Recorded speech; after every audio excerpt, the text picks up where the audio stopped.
안녕하십니까. 신의근의 군사TV 디펜스 브리핑입니다. 자, 오늘도 아주 중요한 군사안보 소식 알려드릴 텐데요. 체코가 스웨덴으로부터 그리펜 전투기 14대를 지금 리스해서 운용 중인데, 지금 이 스웨덴하고 체코하고 둘 다 우크라이나에 무기 지원해주는 거 굉장히 열심히 나라들 아닙니까? 그래서 둘이 마음이 맞아서 그 그리펜 전투기를 우크라이나 주자, 이렇게 지금 되고 있는 거예요. 우크라이나가 전투기 전력이 갑자기 어마어마하게 업그레이드 될 것 같은데, 이 그리펜 전투기 어떤 건지, 또 어떤 내용으로 진행되고 있는지 보겠고, 러시아가 드디어 인류 파괴 무기 포세이돈 핵 드론을 6발이나 탑재할 수 있는 벨고로드를 이제 인수했다. 그동안 조선소에서 시운전했고 이제 인수했다. 그 인수식을 했는데, 이 우려스러운 소식까지 알려드리겠습니다. 들어가기 전에 5가지 단신 보겠습니다. 자, 여기 브라질이 지금 센타우로라고 하는 이태리제 장갑차에 이 120mm 활강포 탑재된 이거 지금 하려고 하는데, 갑자기 중국이 스톱, 우리 거, 이렇게 된. 그런데 중국하고 브라질하고 또 뭔가 브라질이 또 중국에게 무역, 경제, 협력 이런 것 때문에 중국 눈치 보고 하는 부분이 있어서, 야, 이거 중국이 어떡하냐라는 건데, 뭐 이런 내용부터 미 주방위공군, 미국은 해외 원정 전쟁을 할 때 주방위공군도 참여가 하죠. 그 주방위공군이 가지고 있는 전투기 중에서 가장 노후된 F-16 CD형, 그 중에서도 블락 30, 여기에도 레이더도 기계식이고 한데, 여기에도 제즘 공대지 순항미사일 통합 인테그레이션을 마쳤다. 그래서 제즘을 투발할 수 있는 수단을 아주 많이 확대했다라는 뉴스까지 보겠습니다. 브라질이 수십 대 규모의 신형 차륜형 전투 차량 도입 사업 입찰을 곧 시작한다는 소식입니다. 이탈리아의 센타우로2가 유력 후보로 부상하고 있는 가운데, 난데없이 중국이 ST-1 차륜형 경전차를 제안하고 나서 주목됩니다. 미 해군이 MQ-8C 파이어 스카우트 무인 헬기에 다목적 공중 기뢰 탐지 시스템을 통합해 수중의 기뢰 탐지 실험에 성공했다는 소식입니다. 앞으로의 소해 작전은 드론 중심으로 재편될 것이라는 관측이 나오고 있습니다. 대비가 차일피일 밀리고 있는 중국판 B2 스텔스 폭격기인 일명 H-20 폭격기의 시험 비행이 임박했다는 관측이 나오고 있습니다. 카탈로그 데이터로는 최강의 스텔스 폭격기가 목표라는데, 과연 메이드 인 차이나 핸디캡을 극복할 수 있을지 모르겠습니다. 미 공군이 B2A 스텔스 폭격기에 레이더 보조 타겟팅 시스템을 설치해서 B-61-12 전술 핵폭탄 모의탄 투하 실험에 성공했습니다. 이제 B2 폭격기는 고고도에서 엄청난 정밀도로 족집게식 핵 공격을 할 수 있는 능력을 갖추게 되었습니다. 미 공군이 수명이 얼마 남지 않은 F-16 블락 30 기체들에도 제즘 공대지 미사일을 통합했습니다. 주방위군과 예비군 기체들을 대상으로 신규 무장 통합이 이루어졌는데, 이로써 미 공군의 제즘 투발 플랫폼 숫자가 크게 늘어나게 되었습니다. 자, 신형 차륜형 경전차 보시다시피 이게 이탈리아제의 센타우로2예요.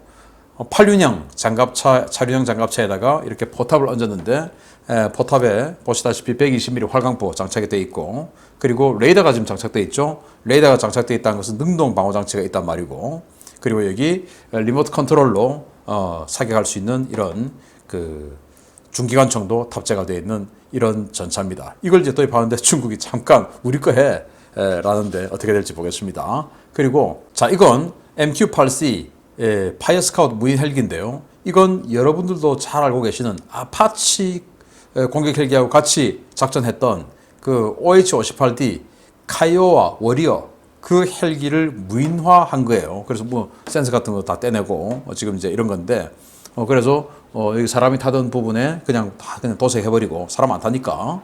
자, 그래서 이렇게 요 장비 이렇게 양쪽에 달고, 이걸 가지고 수중에 있는 기뢰를 탐지를 한다고 합니다. 어떤 원리인지 모르겠으나. 그래서 덩치가 원래 좀 되니까, 원래 이제 헬파이어 미사일하고 이런 거 장착을 했지 않습니까? 로켓 포드하고. 그래서 이런 거를 달고도 작전할 수 있는 능력이 되니까, 지금은 전 세계 해군이 다 소해함, 조그만 소해함 가지고 이제 기뢰를 탐지하고 제거하고 하는데, 앞으로는 이제 소해모함, 이렇게 해서 이런 무인 헬기를 다량으로 띄울 수 있는 소해모함을 만들고, 거기에서 무인 헬기를 아주 광범위하게 보내서 탐지하고, 그리고 이제 뭔가가 있으면 소해모함에서 제거하고, 이런 식으로 되지 않을까. 그럼 우리도 지금 500MD 엄청나게 많이 있죠. 그걸 대한항공에서 무인화하는 데 성공했지 않습니까? 이런 식으로 우리도 소해 전력을 지금 우리가 많이 가지고 있는 육군의 그 500MD 그걸 무인화해서 사용해보면 어떨까라는 생각이 드네요. 자, 중요 소식 들어갑니다. 최근 시운전을 마친 러시아의 인류 종말급 전략무기 벨고로드함이 러시아 해군에 인도되어 취역 준비에 들어갔다는 소식입니다. 이미 벨고로드 탑재용 핵 어뢰는 실전에 배치된 상황이어서 이제 러시아는 언제든지 핵 어뢰를 쏠 수 있는 가공할 핵 전력을 갖추게 되었습니다. 러시아가 현지 시각으로 지난 7월 8일 세베로드빈스크 북방함대 사령부에서 신형 잠수함인 벨고로드함 진수식을 갖고 본격적인 전력화 준비에 착수했다고 러시아 매체들이 현지 시각 7월 9일 보도했습니다. 인수식을 주관한 러시아 해군 총사령관 니콜라이 아나톨리예비치 예브메노프 대장은 벨고로드함은 세계 바다의 가장 외딴 해역에서도 다양한 과학 탐사와 구조작전을 수행할 수 있게 해주는 다목적함이다 라며 벨고로드함이 전력화되면 러시아의 수중 구조작전 능력과 해양 과학 연구 역량이 크게 향상될 것이다 라고 강조했습니다. 러시아는 이날 진수식에서 벨고로드함의 존재 이유인 핵 추진 수중 드론 일명 포세이돈에 대해서는 어떠한 언급도 하지 않았는데요. 미 해군 연구소 등 서방 매체들은 러시아가 100메가톤급 핵탄두를 실은 포세이돈 어뢰를 무려 6발이나 탑재하는 인류 종말급 무기 이른바 둠스데이 잠수함을 데뷔시켰다며 우려하고 있습니다. 1992년 기공했지만 예산난으로 건조가 중단된 오스카2급 순항미사일 원잠인 K139 벨고로드함을 바탕으로 설계를 변경해 개발된 이 벨고로드함은 길이 184m, 수중 배수량 24,000톤에 달하는 괴물입니다. 이 잠수함은 미 해안에서 터질 경우에 500m 높이의 쓰나미를 일으킬 수 있는 포세이돈 핵추진 드론 6발은 물론 2000m까지 자망할 수 있는 1000톤급 무인 잠수함도 탑재해서 다양한 수중 공작을 수행할 수 있는 잠수함입니다. 러시아는 벨고로드함의 운용 결과를 검토해서 동급 잠수함을 추가로 건조할 계획인데요. 부디 이 정신나간 무기가 실전에서 사용되는 일이 없이 조속히 퇴역하기를 기원하겠습니다. 벨고로드 1992년도에 기공 그때부터 이제 만들기 시작해서 그러다가 러시아가 이제 경제 어려워지고 해서 중단됐다가 원래는 이게 이제 순항 미사일을 다량 탑재하는 그런 순항 미사일 원잠이었는데 이걸 이제 핵 어뢰 요즘은 핵 어뢰라고 하지 않고 핵 드론이라고 하죠. 포세이돈을 탑재하는 잠수함으로 바꿨는데 24,000톤 정말 어마어마합니다. 자, 그래서 이 벨고로드함의 능력 중에 하나가 바로 이 1000톤급짜리 무인 잠수함을 탑재를 하고 다닌다는 건데 이게 2000m 수준까지 들어가요. 무인이니까. 그 들어가서 거기서 각종 공작을 하는데 이걸 이제 러시아는 뭐라고 이야기하냐. 수중 구조작전 능력과 해양과학 연구 역량. 아니 공격용 잠수함이 무슨 해양과학 연구를 합니까? 수중 구조작전 하는 전문이 아니잖아요. 그런데 왜 이렇게 하냐?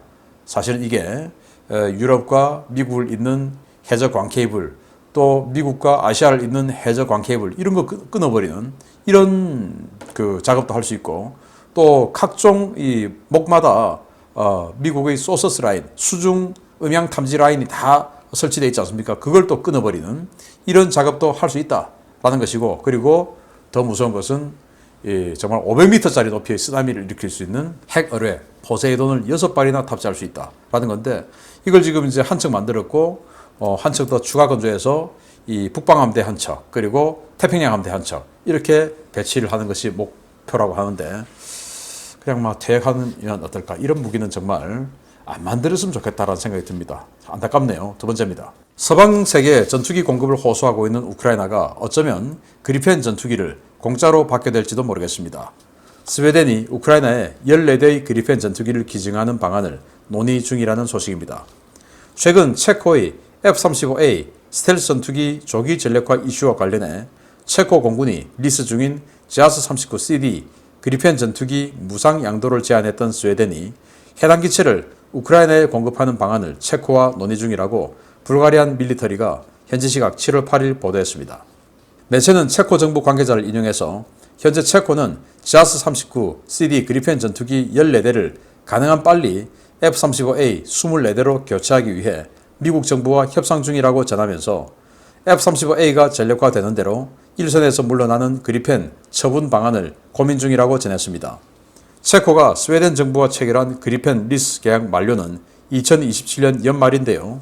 당초 스웨덴은 체코 정부의 그리펜 기체 전량을 신형 EF 사양으로 개량하는 방안을 제안했지만 체코가 F-35 도입 의지를 밝히면서 무상 양도로 방향을 선회한 바 있습니다. 체코는 해당 기체를 스웨덴에 반환하는 대신 우크라이나에 기증하는 방안을 스웨덴 정부에 건의했는데요. 해당 제안은 스웨덴 정부도 긍정적인 반응을 보이고 있어서 협상이 급물살을 타고 있다고 현지 언론들은 전하고 있습니다. 체코가 운영 중인 그리펜은 최대 이륙 중량 14톤급의 경량 전투기인데요. 150km 수준의 탐지 거리를 갖는 기계식 레이더는 물론 5톤 이상의 무장 탑재 능력을 갖고 있어서 경량급 전투기 가운데는 최강의 가성비를 가진 전투기로 평가되어 왔습니다. 일각에서는 체코가 리스 종료로 내놓은 중고 그리펜을 우크라이나가 인수하되 스웨덴에 대한 성의 표시로 성능 개량 계약을 체결하는 합의가 나올 수 있다는 관측도 내놓고 있는데요. 과연 우크라이나가 그리펜을 손에 넣을 수 있을지 기대를 가지고 지켜봐야 하겠습니다.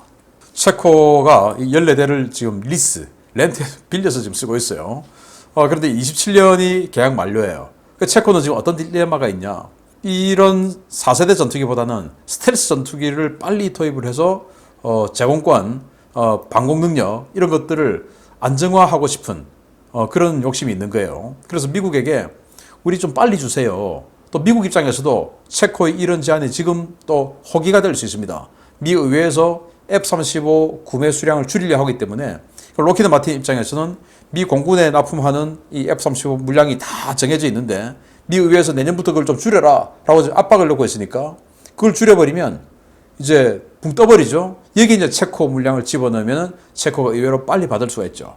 그런데 체코는 14대의 그리펜 전투기를 운용하는데 이거 그대로 27년까지 계약 기간 되어 있으니까 27년까지 운용하고 거기다가 F-35 더 들어오면 이 공군력이 갑자기 2배, 3배로 증가시켜야 되는 겁니다. 운용할 능력이 안 되죠.